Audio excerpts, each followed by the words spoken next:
apa? Pernah suatu hari ibundanya berkata, "Uwais, umurku sudah tua, aku ingin sebelum aku meninggal dunia aku bisa melaksanakan ibadah haji."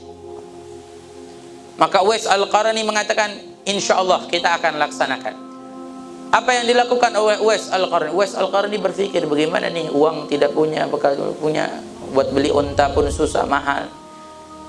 Tapi apa, suatu hari setelah dia bekerja, dia beli anak lembu, anak sapi. Uwais Al-Qarani beli anak sapi. Tahu apa yang dilakukan? Setiap hari ini anak sapi digendong di atasnya. Dia jalan sampai naik gunung, turun gunung, sampai mengembala kambing. Uwais Al-Qarani ini senang mengembala kambing. Dibawa tuh anak sapi. Sampai orang-orang menertawa, "Oh, Uwais gila. Anak lembu digendong. Orang di mana-mana dibawa, ini digendong." Bilang, "Uwais orang gila." Tapi dilakukan. Sampai apa? Terus berkelanjutan setiap harinya, nggak pernah lepas kecuali dia gendong lembu. Sampai 8 bulan.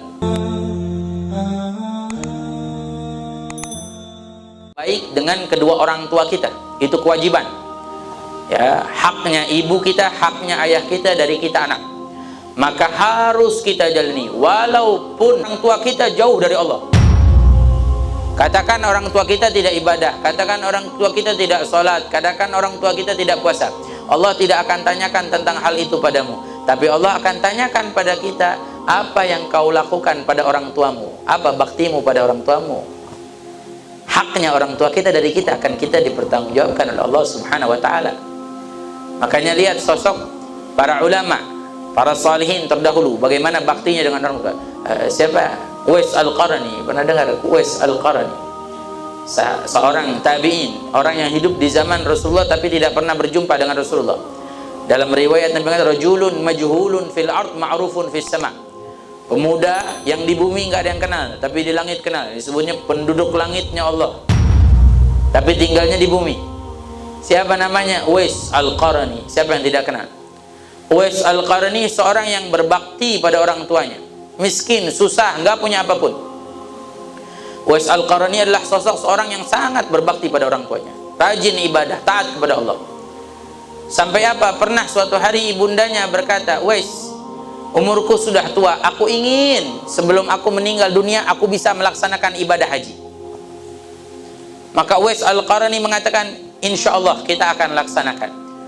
Apa yang dilakukan oleh Uwais Al-Qarani? Uwais Al-Qarani berpikir, bagaimana nih, uang tidak punya, bekal punya, buat beli unta pun susah, mahal.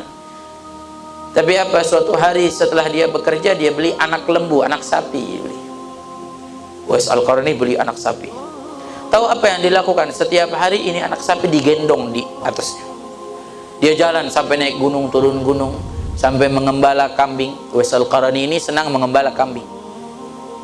Dibawa tuh anak sapi. Sampai orang-orang menertawa, "Oh, Uwais gila.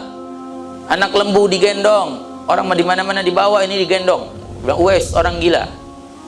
Tapi dilakukan. Sampai apa? Terus berkelanjutan setiap harinya, nggak pernah lepas kecuali dia gendong lembu. Sampai 8 bulan. 8 bulan dapat lembu, udah makin besar. Tapi apa? Allah kasih karena semangatnya dia, usaha dia setiap hari mengangkat, walaupun makin besar lembu, ototnya Uwais juga makin kuat. Jadi udah biasa. Setelah 8 bulan sudah masuk musim haji. Masuk musim haji, maka dia mengajak ibundanya persiapan untuk haji. Ternyata apa? Selama 8 bulan dia menggendong lembu, itu melatih dirinya untuk menggendong orang tuanya berangkat haji. Dia laksanakan ibadah haji sampai di depan Ka'bah dia berdoa. Di antara doanya Uwais Al-Qarani, beliau mengatakan, "Ya Allah, ampunilah dosa ibuku. Ya Allah, ampunilah dosa ibuku." Ibunya pun bertanya, "Bagaimana dosamu, Uwais?" Uwais mengatakan, "Wahai ibu, jika kau diampuni dosamu oleh Allah dan dimasukkan ke dalam surga, maka aku akan menjadi anak yang berbakti padamu dan aku pula akan diampuni oleh Allah." Ini Uwais Al-Qarani. Sampai pernah Uwais Al-Qarani ini hidup di zaman Rasulullah tapi tidak pernah berjumpa Rasulullah. Suatu hari ingin berjumpa dengan Rasulullah dengan penuh kerinduannya. Minta izin pada ibundanya, tidak dikasih. Minta izin pada ibunya, suatu hari dikasih izin. Setelah diberikan izin, apa yang dilakukan oleh Uwais Al-Qarani setelah dia meminta izin di suatu saat itu? Pergi dia sampai ke Madinah dengan berlari, dengan penuh semangat sampai ke rumah Rasulullah, diketuk pintu rumah Rasulullah. Ternyata apa? Sampai di Madinah Rasulullah sedang berperang, berpergian. Kecewa Uwais Al-Qarni. Sampai dia ingin menunggu Rasulullah pulang, tapi terniang di telinganya, wahai Uwais, ibundanya pesan, jika kau sudah dengan hajatmu, kembalilah pulang, ibumu sendiri di sini. Terniang dengan ucapan tersebut, dihilangkan rasa kekecewaan, dia kembali kepada ibundanya. Sampai dia rawat ibundanya sampai meninggal dunia ibundanya, dan ketika itu Rasulullah SAW pun sudah meninggal dunia. Menahan dirinya tidak berjumpa dengan Rasulullah karena baktinya dengan orang tuanya. Tapi apa yang istimewa, Uwais ini Allah berikan satu penyakit belang seluruh tubuhnya. Rabi bilang dia punya penyakit belang, tapi Allah akan sisakan di tengkuknya satu seperti koin sisa dari. Untuk apa? Untuk dikenali. Karena Rasulullah pesan kepada Sayyidina Ali dan Sayyidina Umar bin Khattab, in antuma lagaituma, jika kau berdua berjumpa dengannya, mintalah doa darinya dan istighfar darinya. Artinya apa? Orang yang bakti pada orang tua, dia akan dikabulkan doanya. Makanya jangan sampai kita tidak berbakti pada orang tua. Apa yang orang tua kita mau, ikuti. Apa yang orang tua kita inginkan, ikuti. Walaupun terkadang di hati kita bergejolak, tidak sama seperti apa yang kita inginkan. Tapi kalau kita melakukan apa yang orang tua kita inginkan dengan niat karena Allah, Allah Subhanahu wa Ta'ala akan berikan kemudahan.